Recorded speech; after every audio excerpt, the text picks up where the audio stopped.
जी dears, कैसे हैं आप? आई होप आप सब ठीक हैं।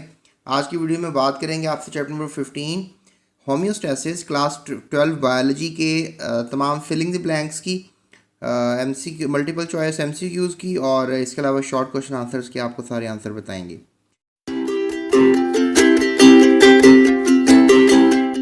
वीडियो को एंड तक देखें ताकि आप तमाम इन क्वेश्चंस को जान लें। इसके अलावा आपके नेक्स्ट चैप्टर्स की भी मैंने टाइमलाइन जो है वो बना के डिस्क्रिप्शन में लगा दी हुई है, तो आप वो टाइमलाइन को फॉलो करके जो है अपनी किताब का कोई भी चैप्टर के एक्सरसाइज के सोल्यूशन को देख सकते हैं। तो चलते हैं पहले क्वेश्चन की तरफ। पहला क्वेश्चन है, dash is the ability of an organism to regulate its fluid contents. So the answer for this question is osmoregulation. उसके बाद चलते हैं अगले सवाल की तरफ। The detoxification of ammonia to dash requires the precursor of ornithine. Students, ये सवाल यूरिया साइकिल से है। इससे पूछा जा रहा है डिटॉक्सिफिकेशन करनी है अमोनिया की, और अमोनिया की जो है डिटॉक्सिफिकेशन डेफिनेटली आपने अमोनिया को डिटॉक्सिफाई करना है तो आप यूरिया में करेंगे। तो इसमें आपको ऑर्निथिन जो है एक प्रिकर्सर चाहिए होता है जो ऑलरेडी आपके ब्लड में मौजूद होता है। So this is the formula of urea, that is diamine carbonyl. उसके बाद नेक्स्ट क्वेश्चन है, इन kidney nephron is closely associated with network of dash. तो बहुत से नेटवर्क ऑफ आपको पता है कि दैट इज़ पेरिट्यूब्यूरल कैपिलरीज, जो नेफ्रॉन को जो है वो घेरे रखते हुए हैं, और ये इन कैपिलरीज का एक अपना किरदार है। So peritubular capillaries. उसके बाद नेक्स्ट क्वेश्चन किया जा रहा है, in insects salt and water reabsorption takes place in the. तो स्टूडेंट्स, जो इंसेक्ट्स होते हैं उनकी जो सॉल्ट्स की और वाटर की रीअब्जॉर्प्शन होती है उनके रेक्टम में होती है। सो इंसेक्ट्स का भी हमारी तरह एक एलिमेंट्री कैनाल है, प्रॉपर एक डाइजेस्टिव ट्रैक है, तो रेक्टम में होती है एब्जॉर्प्शन, रीअब्जॉर्प्शन। उसके बाद है जी, एंटी डायूरेटिक हार्मोन है, act on dash to promote the reabsorption of water in vertebrate nephron. तो स्टूडेंट्स, ये जो एंटी डायूरेटिक हार्मोन है ये बेसिकली काम कर रहा होता है कलेक्टिंग ट्यूब्यूल्स पर। तो कलेक्टिंग ट्यूब्यूल्स पर जो है ये काम कर रहा होता है। सो से आप समझ लें कि यूरिन कम बनती है। जब एंटी डायूरेटिक हार्मोन एक्शन में आता है तो यूरिन कम बनती है। तो उसके बाद अगले सवाल की बात करते हैं। The nephrons arrange along the border of cortex and medulla with the tubular system looping deep in the inner medulla are called. That is called students कैसे, मतलब ट्यूबुलर सिस्टम जो कि ना सिर्फ कॉर्टेक्स में मिलेगा बल्कि मेड्यूला दोनों में मिलेगा। तो आप कह लें कि ट्रांजिशन ट्यूबुलर सिस्टम होगा ये। इसे हम बोलेंगे juxta medullary tubular system. So juxta medullary tubular system बोलेंगे ऑफ नेफ्रॉन्स। फिर अगला सवाल है, the non surgical procedure of removing kidney stone is termed as. यानी कि अगर आपने किडनी स्टोन्स रिमूव करने हैं लेकिन सर्जरी नहीं करवानी है, एंडोस्कोपी नहीं करवानी है, तो आप क्या मेथड यूज़ करेंगे? That is lithotripsy. उसके बाद स्टूडेंट्स, क्वेश्चन ये किया जा रहा है कि dash is the homeostatic thermostat in the body, human body. तो ह्यूमन बॉडी में जो आपका थर्मोस्टैट होता है, जिस तरह स्त्री का एक थर्मोस्टैट होता है, जिससे आप स्त्री का टेम्परेचर कम ज़्यादा करते हैं, तो आपकी बॉडी का थर्मोस्टैट है hypothalamus. So hypothalamus is a very suitable answer for this question. अब चलते हैं एमसीक्यूज़ की तरफ। तो स्टूडेंट्स, पहला क्वेश्चन एमसीक्यूज़ में किया जा रहा है, the protection of animal, the protection of an internal environment from the harms and fluctuations in the external environment is the definition of the followings. तो ये तो आपने पढ़ा, होम्योस्टैसिस की डेफिनेशन है। So option D is the right option. Students, अगला सवाल किया जा रहा है, the category of the plants that has adaptations of small and thick leaves, छोटे और thick leaves होते हैं, to limit the water loss is called।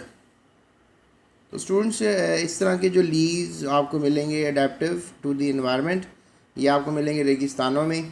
और रेगिस्तानों के जो पौधे होते हैं, फाइटोलॉजी कहते हैं स्टडी को। Fights means the study of plants, phytology means study of plants, fights mean पौधे। ज़ीरोफाइट्स मीन टू से कि बहुत कम तो ज़ीरोफाइट्स होंगे ऐसे जानदार जो कि अपना पानी लूज़ नहीं करना चाहेंगे, because there is very less water in the desert. तो डेजर्ट में पानी कम होने की वजह से definitely they don't want to lose water.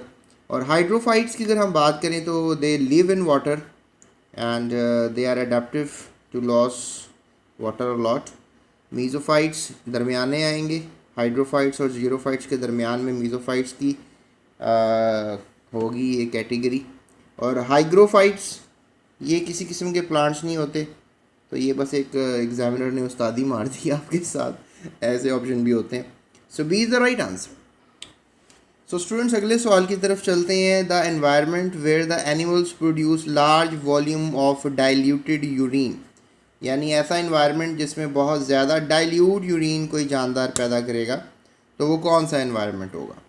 तो that is going to be option A, hypotonic aquatic environment.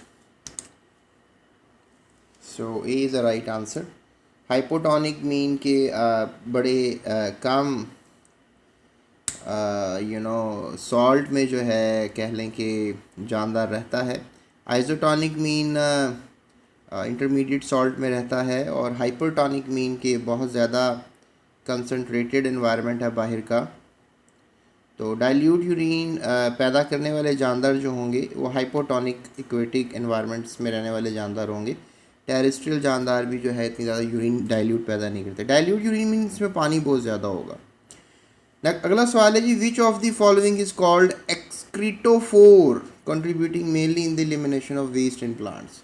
याद रखो स्टूडेंट्स, एक्सक्रीटोफोर वो हिस्से हैं पौधे के जो कि एक्सक्रीशन का रोल अदा कर देते हैं। तो इसमें एक्सक्रीटोफोर्स में हम जो है ऑप्शन सी को लेंगे चौथे में, यानी लीव्स को। So C option leaves is the right answer. ये बोर्ड में भी बहुत दफ़ा सवाल आया हुआ है, तो थोड़ा गौर करने की ज़रूरत है।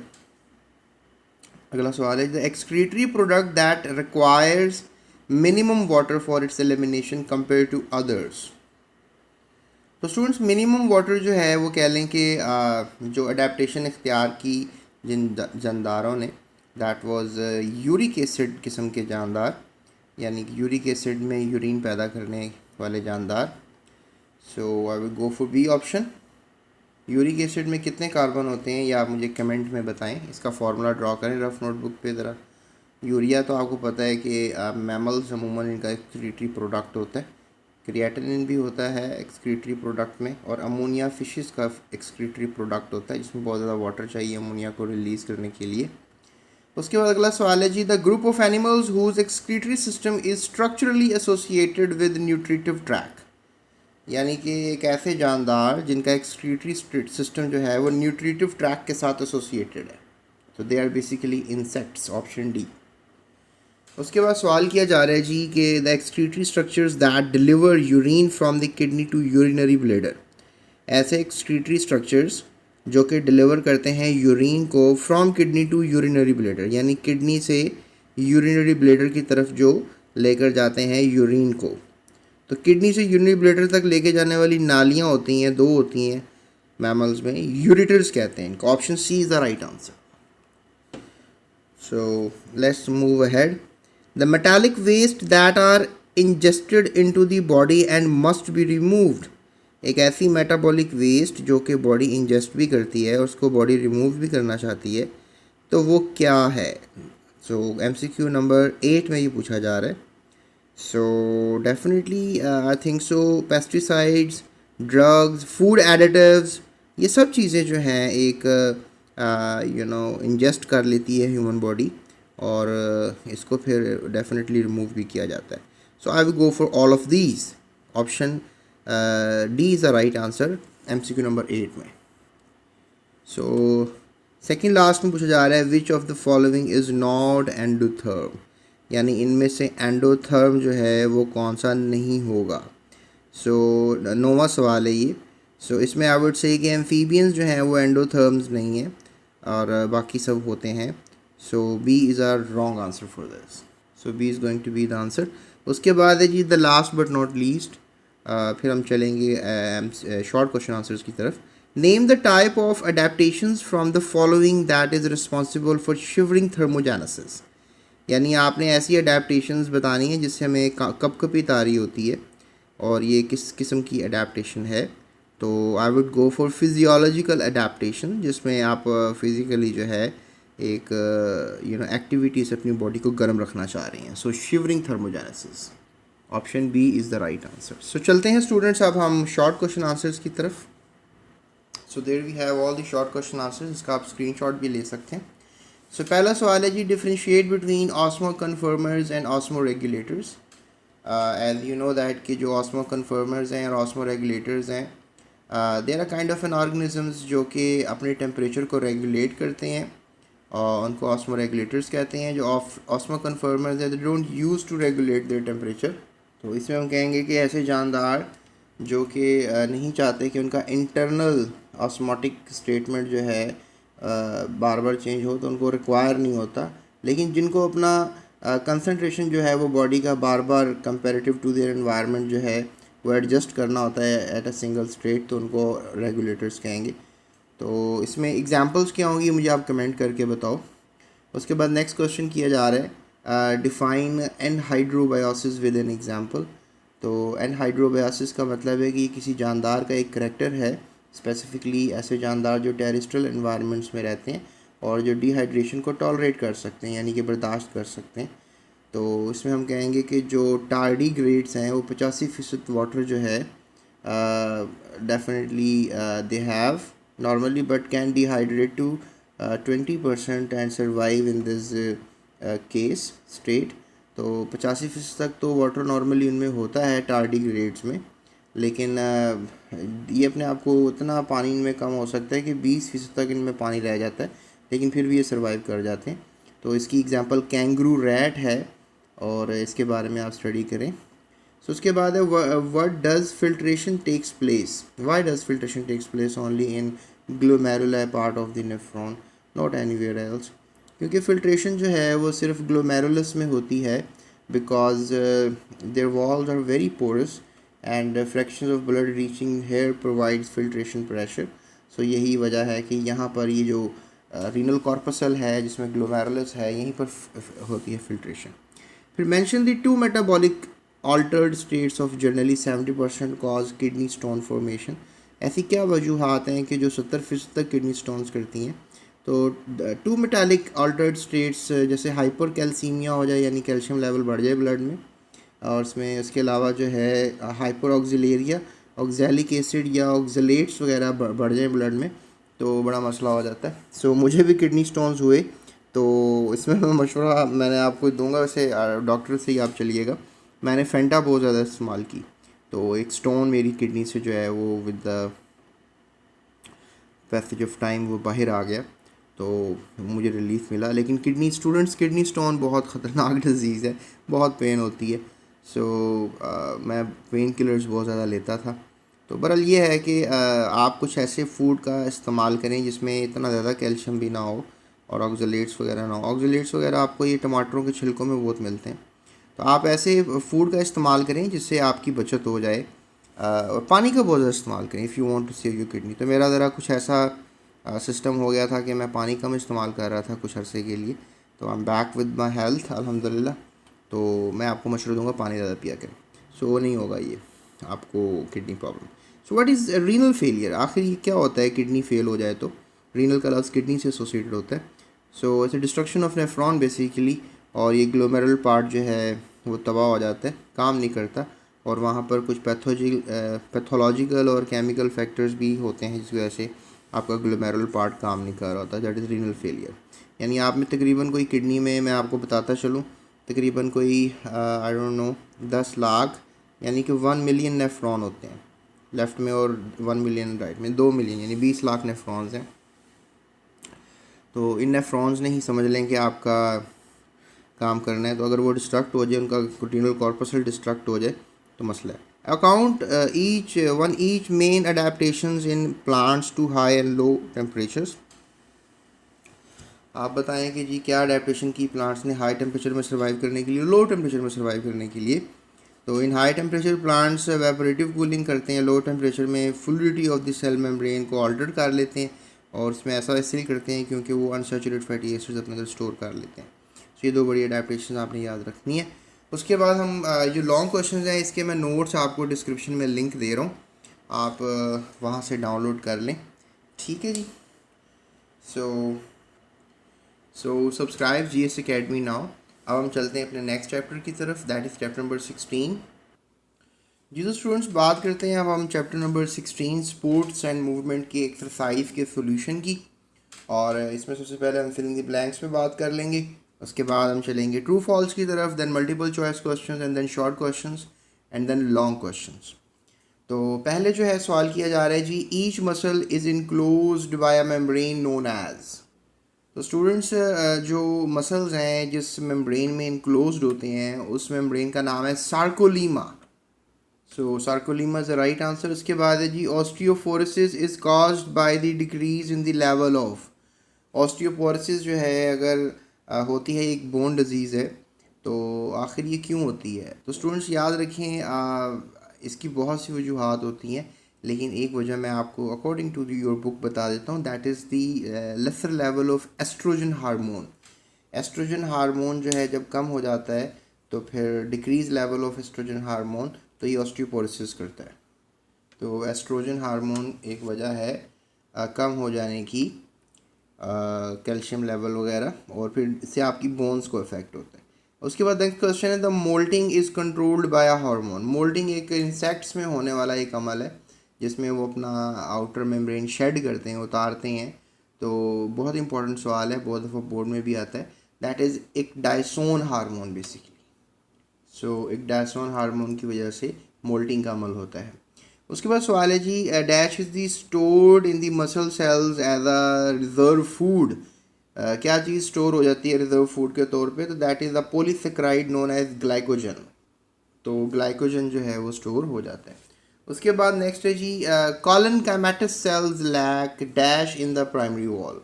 तो स्टूडेंट्स, इसमें प्राइमरी वॉल में आपको पॉलीसेक्राइड्स जो हैं लिग्निन नहीं मिलेंगे, तो that is the right answer.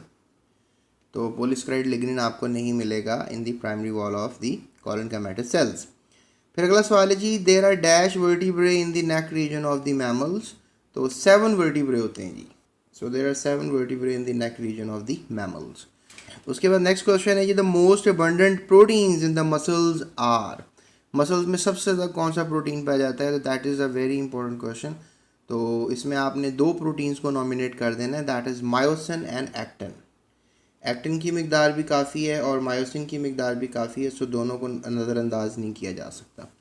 अगला सवाल है जी, the dash connect a muscles to a bone. क्या चीज़ मसल को बोन के साथ कनेक्ट करती है? That's a very easy answer, that is tendon.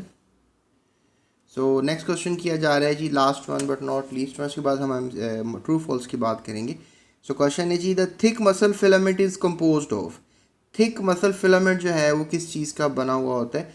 तो स्टूडेंट्स, थिक मसल फिलामेंट जो है वो बना हुआ होता है मायोसिन फिब्रिल्स का। तो अगर आपने पढ़ना है स्लाइडिंग फिलामेंट मॉडल, तो आप अभी लिखें इस यूट्यूब सर्च बार पे sliding filament model space GS Academy, तो मेरी वीडियो आपको मिल जाएगी जिसमें मैंने आपको ये समझाया हुआ है। So that is far more important, इसको आप ज़रूर समझें, क्योंकि अगर आप स्पोर्ट्स एंड मूवमेंट पढ़ रहे हैं और आपको पता नहीं है कि आपके मसल्स रिलैक्स कॉन्ट्रैक्ट कैसे होते हैं, क्या केमिस्ट्री है, फिजियोलॉजी है, तो दैट इज़ वेरी वेरी कह लें कि डिप्रेस किस्म का आंसर, कि अगर आपको नहीं पता तो आपने इस चैप्टर में यही सीखना है, सबसे इंपॉर्टेंट चीज़। सो अब चलते हैं अगले सवाल की तरफ, that is true false. So true false में पहली स्टेटमेंट जो है वो पूछी जा रही है जी, the shoulder joint is a hinge joint. जो शोल्डर जॉइंट होता है वो एक हिंज जॉइंट होता है, तो ये बात सच है कि झूठ है? तो शोल्डर जॉइंट जो है वो हिंज जॉइंट नहीं होता, बल्कि वो बॉल एंड सॉकेट जॉइंट होता है। तो पहली बात तो झूठ निकली है जी। So the first statement is false. उसके बाद नेक्स्ट है जी, the tendons connect bones together at joints.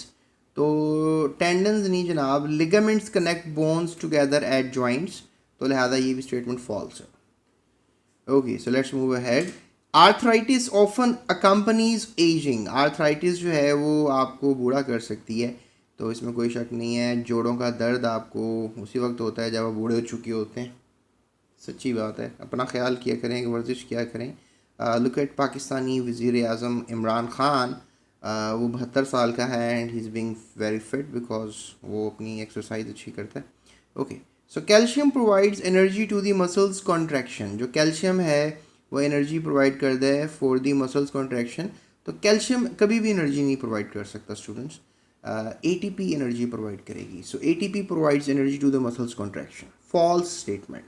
सो ये स्टेटमेंट तो फॉल्स हो गई. उसके बाद है the most of the sclerenchymatous cells are non living.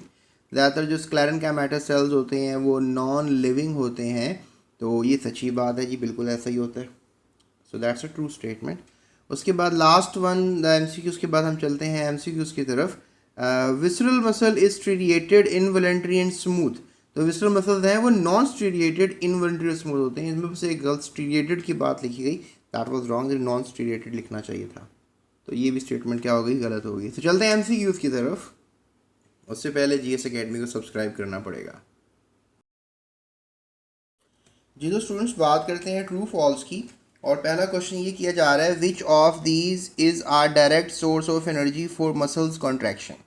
यानी अगर मसल्स को कॉन्ट्रैक्ट करना होता है तो कौन सी इनमें से डायरेक्ट सोर्स होती है एनर्जी हासिल करने की. तो नो डाउट इसमें आपने याद रखना है, that is basically option A, ATP adenosine triphosphate.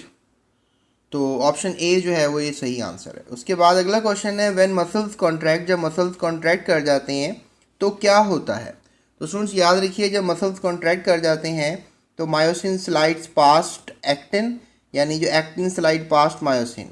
ये जो एक्टिन और मायोसिन की स्लाइड्स होती हैं एक दूसरे को पास कर रही होती हैं. So option B is a very right answer for this question. उसके बाद नेक्स्ट क्वेश्चन किया जा रहा है, which of the following changes occur when skeleton muscles contracts. यानी जब स्केलेटन मसल्स कॉन्ट्रैक्ट करते हैं तो क्या चेंजिंग्स जो हैं वो रोनुमा होती हैं. तो स्टूडेंट्स अगर हम थर्ड क्वेश्चन की बात करें तो इसका आंसर जो है that is going to be B, the I band shortens. तो बाकी द ए बैंड शॉर्टन ये गलत स्टेटमेंट है. The G line slide fart part ये भी गलत स्टेटमेंट है.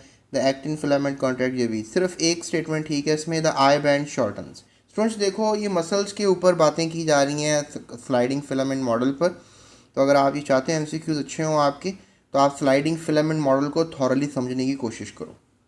Option B is the right answer. तो इतना मुश्किल नहीं है स्लाइडिंग फिलामेंट को समझना, मॉडल को समझना. आप सिर्फ sliding filament model space GS academy लिखें, आपको वीडियो मिल जाएगी. वो मेरी वीडियो थॉरली को एक से दो दफ़ा देख लें तो इंशाल्लाह आपको ये स्लाइडिंग फिलामेंट मॉडल समझ में आ जाएगा. आगे चलते हैं फोर्थ क्वेश्चन की तरफ. Thin filament in myofibril consist of. यानी कि thin filaments in myofibril consist of, यानी कि जो थिन फिलामेंट है जो मायोफिब्रिल के अंदर होता है उसमें कौन से प्रोटीन्स होते हैं. सो चौथे सवाल का मैं आपको जब जवाब दूंगा तो that is going to be A, actin, tropomyosin and troponin. ये तीन इसमें प्रोटीन्स होते हैं जो कि मौजूद होते हैं. उसके बाद है जी, the contraction of striated muscles is initiated by the release of energy in the presence of. यानी जो कॉन्ट्रैक्शन है स्टीरिएटेड मसल्स की जब वो शुरू होती है, यानी जो स्टीरिएटेड मसल्स होते हैं वो कॉन्ट्रैक्ट करना शुरू होते हैं तो रिलीज ऑफ एनर्जी होता है. तो रिलीज ऑफ एनर्जी जो है किसकी मौजूदगी में होता है. तो स्टूडेंट्स पांचवें का जो सही जवाब है that is going to be something like B option. क्योंकि जो कैल्शियम आयन्स हैं उनकी मौजूदगी में ही कह लें कि रिलीज ऑफ एनर्जी होता है. So option B is right. उसके बाद है ये the mammalian skeleton there is a distinct synovial joint between the. तो स्टूडेंट्स इस स्टेटमेंट को हम आंसर बी को सही कंसिडर करेंगे. ह्यूमरस एंड अल्ला में जो है आप कह लें कि एक डिस्टिंक्ट साइनोवियल जॉइंट होता है. So option B is the right answer. Which of the following is a bone of axial skeleton. इनमें से एक्सियल स्केलेटन की जो है वो बोन कौन सी है. तो स्टूडेंट्स सातवें में मैं आपको जवाब दूंगा कि ए जो है वो होगी एक्सियल स्केलेटन की बोन, बाकी सारी आपके अपेंडिकुलर स्केलेटन की बोन्स हैं. So A is the right answer.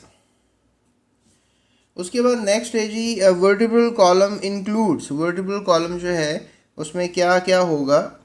तो स्टूडेंट्स वर्टिब्रल कॉलम में आपको sacrum, the coccyx bone, the cervical, thoracic and lumbar vertebrae सब मिलेंगे. So all of these, D option is the right answer. जिस students next question किया जा रहा है, in mammals the number of cervical vertebrae are. Mammals में cervical जो vertebrae हैं वो कितने होंगे. तो स्टूडेंट्स मैमल्स में जो सर्विकल वर्टिब्रे हैं वो टोटल होंगे 7. So B is the right answer. उसके बाद है जी ब्रेन इज़ प्रोटेक्टेड बाय, आपका जो ब्रेन है उसको प्रोटेक्ट किसने किया हुआ है? That's a very easy lollipop question. तो इसका जवाब जो है होगा that is going to be option A, cranium. जो आपके स्कल की बोन है क्रेनियम, उसने आपका ब्रेन प्रोटेक्ट किया हुआ है। So A is a right option, cranium. उसके बाद नेक्स्ट है जी which of the following is the plantigrade. Plantigrade क्या होंगे इनमें से? तो स्टूडेंट्स याद रखिएगा प्लांटीग्रेड जो है that is going to be option B, monkeys. Monkeys को आप प्लांटीग्रेड्स कहेंगे। So monkeys is the right answer. उसके बाद है जी brachioradialis uplift is caused by. Brachioradialis uplift जो है वो कौन कॉज करेगा? तो इसका जो जवाब है दैट इज़ बेसिकली रेडियस ही कॉज करेगा brachioradialis uplift. So A is the right answer. उसके बाद स्टूडेंट्स नेक्स्ट क्वेश्चन ये किया जा रहा है कि मोल्टिंग अकर्स इन आर्थ्रोपोड एट। मोल्टिंग जो है वो आर्थ्रोपोड में होती है, यानी arthro mean jointed, poda mean legs. कीड़ों की बात हो रही है, इंसेक्ट्स की बात हो रही है। सो मोल्टिंग जो है कब होती है? तो याद रखिएगा मोल्टिंग जो है वो इमेच्योर स्टेज पे भी हो सकती है और मैच्योर स्टेज पे भी हो सकती है। सो 13 का आंसर जो है वो सी होगा। उसके बाद क्वेश्चन किया जा रहा है muscle fatigue is caused bye. Muscle fatigue जो है वो होती है, तो मसल फटीग याद रखिएगा किस वजह से होती है? वो वजह है एक्यूमुलेशन ऑफ लैक्टिक एसिड। तो लैक्टिक एसिड में कितने कार्बन होते हैं ये कमेंट करके मुझे बताएं अभी आप। उसके बाद जनाब हम चलते हैं शॉर्ट क्वेश्चंस की तरफ, लेकिन उससे पहले आखिरी एमसीक्यू देख लें। कार्डिक मसल्स आर, ये सबसे आसान सवाल है जितने भी एमसीक्यू किए। कार्डिक मसल आपके कंट्रोल में नहीं है, so we can say cardiac muscle जो हैं वो टोटली क्या होंगे? Involuntary. Option B is the right answer. So चलते हैं शॉर्ट क्वेश्चन आंसर्स की तरफ। सो स्टूडेंट्स ये रहे शॉर्ट क्वेश्चन आंसर्स, आप इसका स्क्रीनशॉट ले सकते हैं, लेकिन उससे पहले चैनल को सब्सक्राइब करना ज़रूरी है। तो स्टूडेंट्स अगर हम शॉर्ट क्वेश्चन आंसर्स की तरफ चलें तो पहला क्वेश्चन है what is the cause of cramps, यानी जो खलियां हैं मसल फटीग है ये क्यों होती है?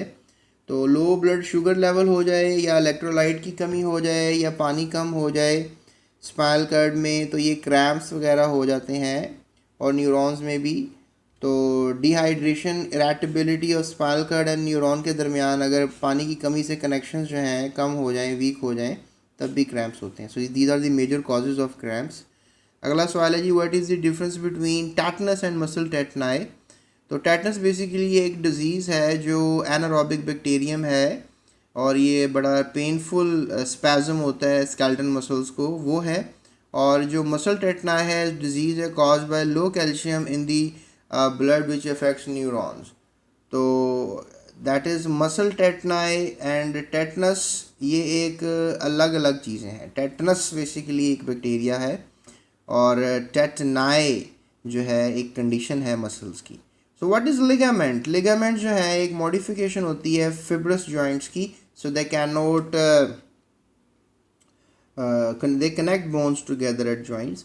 उसके बाद है जी व्हाट इज़ न्यूटेशन, ये बड़ा सवाल बोर्ड में आया हुआ है। तो न्यूटेशन क्या है? Growing tip of young stem in a zigzag fashion due to the alternate changes in the growth on the opposite side of the apex. Apex कहते हैं टॉप पर, ऑपोजिट साइड पे ग्रोथ हो रही है, जिगजैग ग्रोथ हो रही है, और this mode of growth is called nutation. तो ये आप देख सकते हैं कि जैसे पौधा जो है वो अब कैसे जिगजैग एक वायरल सर्कुलर एम्पलीट्यूड में जो है वो मूव कर रहा है। सो लुक एट दिस, ये तस्वीर भी ज़बरदस्त आपको दे रही है। सो saractic.org की मदद से हम ये तस्वीर आपको दिखा पा रहे हैं। So that makes an idea of nutation. उसके बाद अगला सवाल ये किया जा रहा है जी how many ribs do not attach with the sternum. कितनी रिब्स जो हैं वो स्टर्नम से अटैच नहीं होती हैं? तो 2 ribs do not attach with the sternum. 2 ribs जो हैं वो स्टर्नम से अटैच नहीं होती हैं। तो ये आप देख सकते हैं यहाँ पे आखिर में जो हैं 2 हड्डियाँ हैं जो कि अटैच नहीं हो रही हैं, किसके साथ? स्टर्नम के साथ। ये आगे आपकी स्टर्नम होती है वैसे, ये देखिए। सो यहाँ पे आपके पास ये वाली रिब और ये वाली रिब और ये वाली रिब जो है अटैच नहीं हो रही है, किसके साथ? स्टर्नम के साथ। So this is your sternum इसके साथ अटैच नहीं हो रही है। उसके बाद अगला क्वेश्चन ये किया जा रहा है जनाब कि how rickets are produce, rickets की बीमारी कैसे होती है। तो rickets are produce due to the deficiency of calcium in diet और vitamin D deficiency. Vitamin D की डेफिशिएंसी हो जाए या कैल्शियम डाइट में कम ले रहे हैं तो रिकेट्स की बीमारी है। ये आप देख सकते हैं कुछ बच्चों को रिकेट्स की बीमारी हो गई हुई है। इसमें इसकी टांगें जो हैं ये सीधी नहीं है, इसकी पूरी बॉडी का वज़न जो है ये बेयर नहीं कर रहा। यहाँ पे ये बच्चा भी आप देख सकते हैं, इसको रिकेट्स की बीमारी है। तो यहाँ पे जो ये टांग होती है आपकी, इसकी जो बोन्स होती हैं ये वज़न ना बर्दाश्त करने की वजह से, क्योंकि कैल्शियम की कमी हो जाती है, जिस वजह से रिकेट्स की बीमारियाँ बच्चों में हो जाती हैं। तो कैल्शियम की डाइट प्रॉपर खानी चाहिए। उसके बाद स्टूडेंट्स से सवाल किया जा रहा है जी what is the cause of tetanus. Tetanus जो है वो कैसे हो जाता है। तो एक एनारोबिक बैक्टीरियम है क्लोस्ट्रीडियम टेटनाई, इसकी वजह से आपको टेटनस की बीमारी होती है। तो स्टूडेंट्स यहाँ पर आप देख सकते हैं ये क्लोस्ट्रीडियम टेटनाई की मैं आपको कुछ पिक्स दिखा रहा हूँ। So these are the Clostridium tetani bacteria. ये कुछ कॉमा शेप बैक्टीरिया होते हैं। So they are not that much good आपकी हेल्थ के लिए। उसके बाद students the last question from this chapter short question is how muscle fatigue is produced. Muscle fatigue जो है वो हो जाती है, तो ये कैसे हो जाती है। तो मसल फटीग याद रखिएगा उस वक्त होती है जब आपका जो मसल है वो एटीपी बनाने में डेफिसिट हो जाता है, यानी कि कम एटीपी बनाता है। तो एटीपी ना बनने की वजह से मसल फटीग होती है। उसके बाद आते हैं एक्सटेंसिव क्वेश्चंस। एक्सटेंसिव क्वेश्चंस के लिए आप डिस्क्रिप्शन में लिंक्स हैं, उनसे वो डाउनलोड कर सकते हैं फ्री ऑफ कॉस्ट, कोई पीडीएफ के चार्जेस नहीं है। और इसके अलावा स्टूडेंट्स अब हम चलेंगे अपने नेक्स्ट चैप्टर पे which is coordination and control. तो चैप्टर नंबर 17। तो इसके सारे हम एक्सरसाइज की सॉल्यूशंस की तरफ जाएंगे। तो उससे पहले subscribe GS academy YouTube channel, because आपकी सब्सक्रिप्शन मुझे बूस्ट करेगी और काम करने के लिए।